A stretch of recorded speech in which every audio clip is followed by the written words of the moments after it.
gente se encontra todo dia, a gente aprende com alegria. Aqui a gente faz educação, GWA em ação.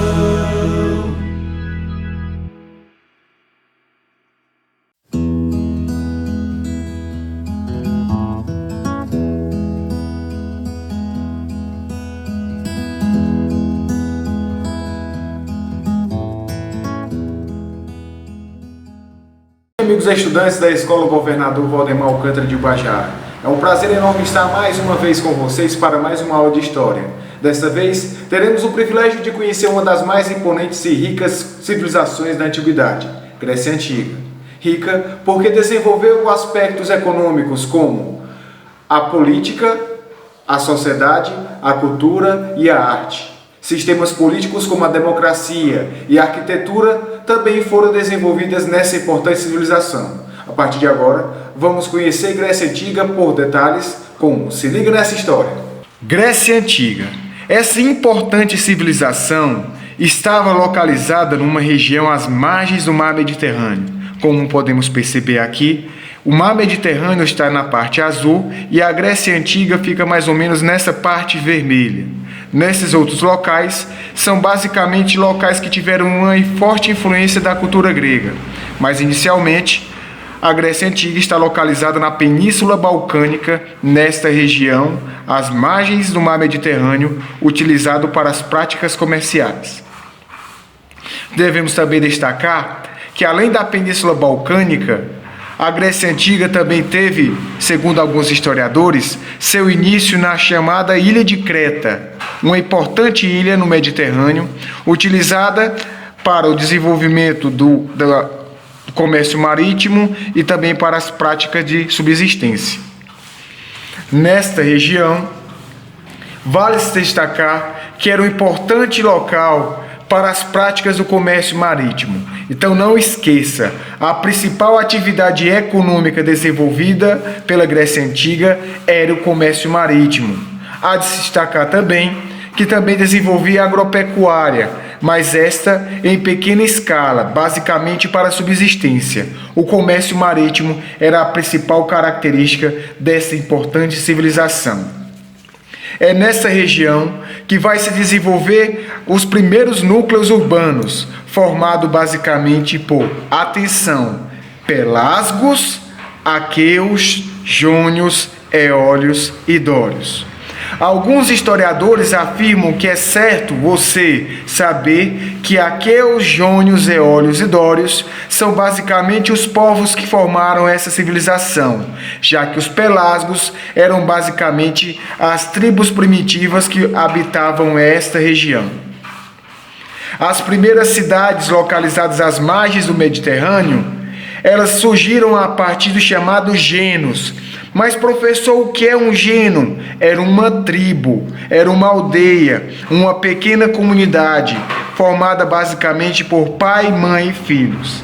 Ao longo do tempo, quanto maior a população, maior era esse geno, e ele foi se desenvolvendo, passando por frátrias, que já eram comunidades maiores, tribos, que eram comunidades maiores, chegando até as chamadas cidades-estados, como podemos ver nessa imagem aqui, uma cidade-estado grega. É de se destacar também que no primeiro momento os gregos habitavam a Península Balcânica e rapidamente eles se propagaram para outras regiões, para a Itália, para a França, para a Espanha, para o norte da África e para a região também da Pérsia e outras regiões às margens do Mediterrâneo. Nessas viagens que eles faziam saindo da Grécia para outras regiões, essas viagens são chamadas diásporas, ou seja, dispersão, propagação, difusão, onde os gregos se espalham para o mundo.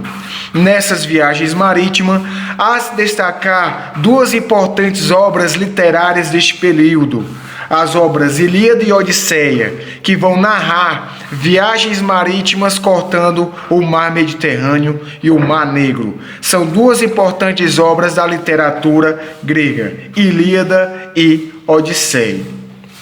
Devemos destacar também que as primeiras cidades surgidas às margens do Mediterrâneo, elas eram formadas por basicamente duas divisões. A parte alta, como podemos perceber neste monte onde tem um fórum grego, era chamada Acrópole. Nela ficava localizado os fóruns, ficava localizado também os templos religiosos nas partes mais altas para a proteção de povos inimigos. E a Ágora, que era a espécie do mercado, era onde as comunidades gregas debatiam e discutiam a política. Então, Ágora, praça de debates políticos, e Acrópole, parte alta, fórum e também templos religiosos. Podemos perceber aqui o detalhe de um templo religioso utilizado pelos gregos, e também aqui, como podemos perceber, a parte alta, Acrópole, templos e fóruns, e a parte baixa, o mercadão, Ágora, debates políticos. Professor, e quanto à sociedade?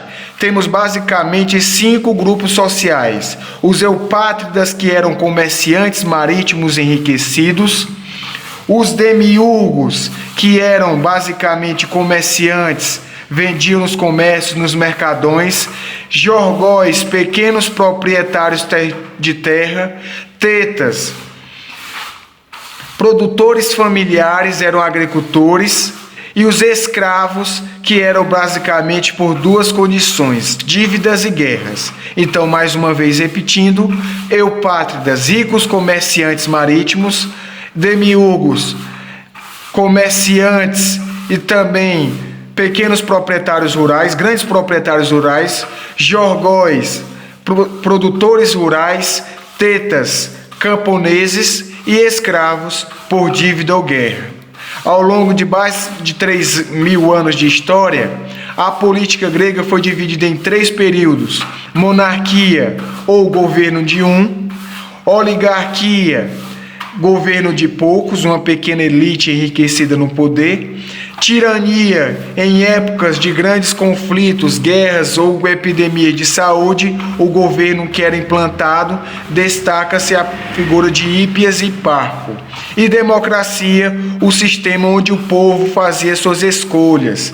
Lembrando, o povo votaria nos governantes, porém a democracia grega, ela excluía 4 grupos sociais, que eram o chamado meme. Não votavam mulheres, escravos, militares e estrangeiros. Não teriam direito ao voto.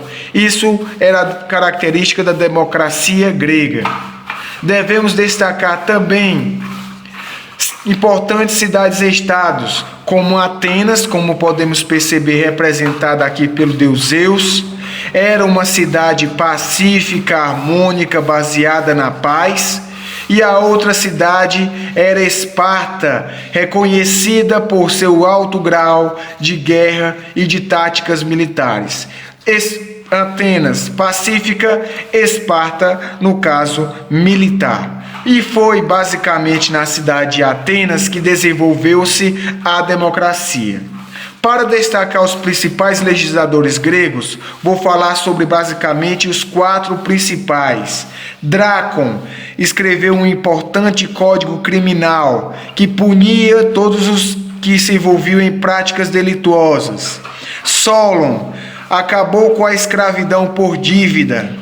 Pisistrato implantou a tirania, governo onde o todo-poderoso líder poderia intervir todos os setores da economia. E Clístenes, o pai da democracia, desenvolveu e defendeu um sistema onde todos poderiam votar, menos mulheres, escravos, militares e estrangeiros.